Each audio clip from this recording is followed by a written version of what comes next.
What's going on, beautiful people? Welcome back to the channel. Today's video, as the thumbnail and the title of the video would suggest, is all about how to train your core properly and how to properly implement core training into a weekly training routine. I'll be honest guys, I'm a big believer that core in and of itself does not need its own session.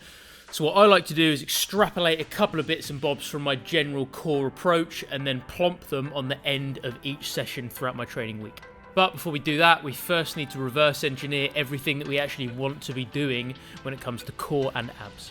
The way that I like to do this is to hit pretty much every movement pattern that the core can perform and do both a moving exercise and an isometric exercise for this movement pattern. As an example, if we take flexion, for instance, where basically the spine is flexing, we take the bottom rib down towards the pelvis. If it's some kind of crunch variation, would be the moving portion of that movement pattern. And the isometric part, or holding movement, is where the amount of force going through that area either stays the same or fluctuates depending on external factors, but the muscle in and of itself is contracting, it's working hard to keep nice and strong and stable, but it doesn't actually change length. Pretty much all of my training content so far, guys, is aimed towards functional fitness athletes and CrossFit athletes, bodybuilders, and people either preparing for or serving in the military. And having a strong core, strong, stable kind of torso and trunk position has various benefits for each one of those groups. As an example, guys, if you're a CrossFitter or functional fitness athlete and the amount of weight or the amount of kind of force going through your torso or your trunk changes from one exercise to another in a medley or a WOD, having a strong enough core to make sure it doesn't move, especially when fatigued, is invaluable for both performance and staying injury-free.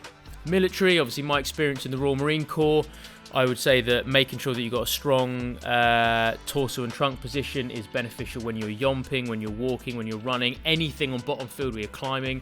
You think there's a lot of like fireman's carries where you got your oppo and their kit on your back. So to make sure that your spine doesn't change position, it's nice and strong and stable, is again invaluable for preventing injury. You can be as strong as you want on a 1.5 mile run, but if you can't put anything on your back and you snap like a twig and you're built like a praying mantis, you ain't going to do very well in the military world. And bodybuilding, you might not think it, but making sure that you've got a properly strong core, doing what it's supposed to do, which is pull the spine and the pelvis into the right position. Pelvis is in the right position, the lower abs will be less kind of distended and pushed out. It pulls everything into a nice strong position so you can actually show off your abs and your six-pack properly, because everything else is holding the proper shape that it should be. And without further ado, this is how I like to do my core training. These are a couple of things that I frequently do. Check this out. So starting off with flexion, guys, as I kind of mentioned briefly in the intro, this is anything where you're taking your lower rib, squeezing it down towards your pelvis, you're flexing the lower part of the spine. Butterfly crunches are obviously super popular in the CrossFit world, as are Ghd Sit-Ups, both seen here. I am also a big fan of any hanging variation for the moving portion. And as you see here, something along the lines of like a plank in a reach using a band, or pulling something along. That's just a really, really good way to make sure the muscle doesn't change length. It's staying the same length, but the amount of force going through it trying to break its shape is more and more and more. So it's having to work harder and harder and harder to keep that rigid position. Boom, flexion done, tick in the box, let's move on. Lateral flexion now, lateral to the side. Dumbbell, kettlebell, band, whatever variation you want. A suitcase crunch is pretty much the most popular kind of conventional exercise for this. Got to make sure that as much as possible you switch off your arms and your shoulders and you're actually using the right muscle to elicit this movement. You're using your obliques to squeeze down together, so you're taking the side of your rib down towards the side of your pelvis. For the isometric part for lateral flexion, there's only a couple of things we can do, but I'm a huge fan of the suitcase carry. It's pretty flippin' easy to cheat on this, which is why you have to make sure that you are not doing that and you are actually staying nice and strong and stable. And even though you've got a hell of a lot more weight in one hand than the other, you want to stay nice and upright. You don't want to overcompensate and lean to the other side. That is not the goal. The goal is to stay as upright as possible, even though you've got that extra weight trying to pull you down to one side. Extension, a lot of people think this should be hit in a back workout, which obviously it will do, but to work the whole part of our core, it's a 360 kind of three-dimensional environment, so you do need to make sure that your lower back extensors are nice and strong. Again, using the Ghd is an invaluable tool to work all of this stuff. So flexion, lateral flexion and extension done. We're now moving on to rotation. You can use a cable, you can use a band, do some Russian twists, use a dumbbell, kettlebell, lightweight or whatever. The moving portion of this, obviously fairly self-explanatory, you're rotating and you're making sure that it is your core that is driving that movement.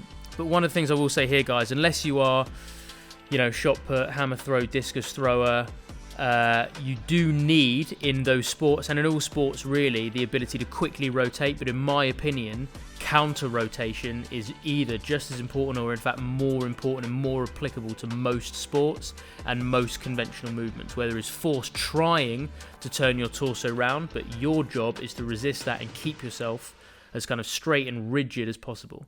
Again, these kind of GHD counter rotation movements here, where you're pushing the weight plate out to the side. The further and further the weight plate, or whatever it might be, gets away from the center line of your body, the more torque there is trying to turn your body round. So what you're then trying to do is work harder and harder and harder to make sure that you again keep that rigid position, keep that shape nice and strong. And there we have it. We have flexion, lateral flexion, extension and rotation all done. I like to do a couple of these at the end of each session, just as a little bit of a finisher. Again, I don't think core needs its own workout in the week. I think that would be a waste of time. It makes sense that you basically write down everything that you want to do for your core, which should look something along the lines of that, and just chop it up and do a couple of them at the end of each workout. In terms of rep range, for anyone asking that, good question.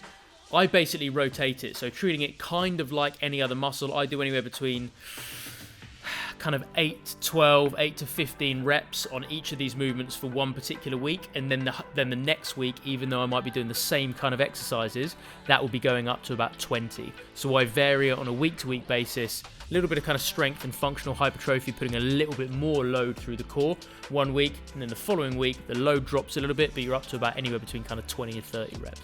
So there we go, guys, nice and snappy. Hope you did enjoy it. If you do have any questions, please do put them in the comment section down below. Please do give us a like, give us a big thumbs up. It really does help me build this wonderful channel. And if you have not yet done so, I'm pleading with you, please do subscribe. We've got an awful lot of good content for CrossFitters, functional fitness athletes, people prepping for serving in the military, and for recreational bodybuilders, all coming up over the next couple of months. Make sure you do not miss it. Press that subscribe button now. Have a good day, guys, and I'll see you soon.